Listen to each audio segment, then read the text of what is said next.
সাম্প্রতিক অচল অবস্থায় সারা দেশের ক্ষুদ্র এবং অতি ক্ষুদ্র ব্যবসায়ীদের দৈনিক ব্যবসার লোকসান হয় প্রায় ৫,৭০০ কোটি টাকা। এমন দাবি বাংলাদেশ দোকান মালিক সমিতির।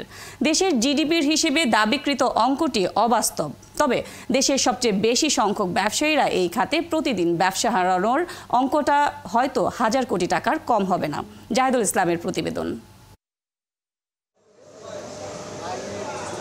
দেশের চাহিদার প্রায় ৫০% প্রসাধনী পূরণ করে রাজধানীর মৌলভীবাজারের প্রায় ২,০০০ দোকান।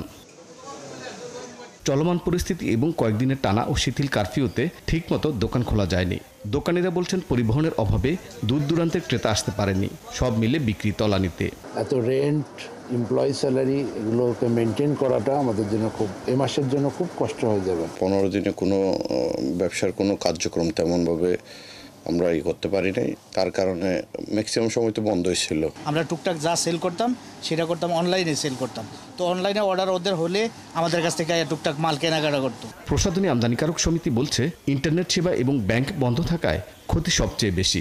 নর্মালি এই বাজারে যদি 100 কোটি টাকা সেল থাকে পার ডে, সেটা 30-40 কোটি টাকাতে এসে নামছে। আমদানিকৃত কন্টেনারগুলি যেগুলো পোর্টে পড়েছিল, এরকম অনেক কন্টেনারে এক একটা কন্টেনারে 10 লাখ 15 লাখ টাকা ড্যামেজ এসেছে। পাড়া মহল্লা কেন্দ্রিক দোকানিরা বলছেন চলমান অবস্থায় ক্রেতা চাহিদা মতো পাইকার এবং কোম্পানি থেকে পণ্য পাওয়া যাচ্ছে না। আমাদের কাস্টমার নর্মালের তুলনায় অনেক বেশি ছিল এবং আমাদের প্রোডাক্টের চাহিদা অনেক ছিল, কিন্তু আমরা তাদেরকে চাহিদার অনুযায়ী প্রোডাক্ট দিতে পারিনি, যেহেতু আমরা প্রোডাক্টটা আসলে নিজেরাই পাইনি। আমরা ছোটোখাটো ব্যবসা কোন রকম চলি, এর মধ্যে বেচা কিনে যদি ওরকম না হতো তো আরো লস। দোকান মালিক সমিতি বলছে বিভিন্ন সময় সরকার প্রণোদনা দিলেও ক্ষুদ্র এবং অতি ক্ষুদ্র ব্যবসায়ীরা গ্রহণ করতে পারেনি। যদি এই মুহূর্তে দেশের অবস্থা স্বাভাবিক ফিরে না আসে, মানুষের কর্ম যদি ফিরে না পায়, তাইলে কিন্তু এটা বিশাল বড় সমস্যা আমার কাছে মনে হচ্ছে। নিত্যদিন লস করতে করতে ব্যবসায়ীরা কিন্তু একেবারেই এখন